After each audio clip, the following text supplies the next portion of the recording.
ఏపీకి మరో తుఫాను పొంచి ఉంది.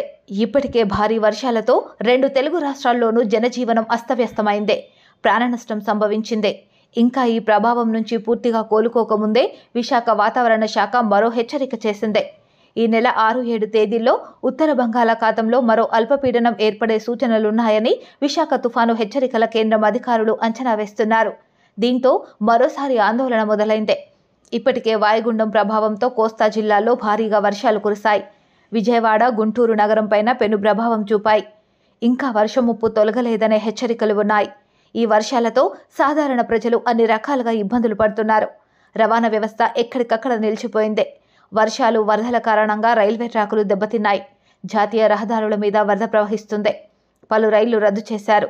మరికొన్ని దారి మళ్లించారు. రైళ్లు, బస్సులు లేక వేరే ప్రాంతాల్లో అనేక మంది ఇరుక్కుపోయారు. ఇలాంటి సమయంలో ఈ నెల 6-7 తేదీల్లో మరోవైపు మరో తుఫాను ముప్పు ఉందని వాతావరణ శాఖ ప్రకటించడంతో ప్రజలు వణికిపోతున్నారు. ఈ నెల 6-7 తేదీల్లో బంగాళాఖాతంలో మరో అల్పపీడనం ఏర్పడే అవకాశం ఉందని విశాఖ వాతావరణ కేంద్రం అంచనా వేస్తుంది. అది తుఫానుగా బలపడి ఉత్తరాంధ్ర, ఒడిశా మధ్య తీరం దాటుతుందని అధికారులు అంచనా వేశారు. అల్పపీడనంపై మరో 2 రోజుల్లో స్పష్టత రానుంది.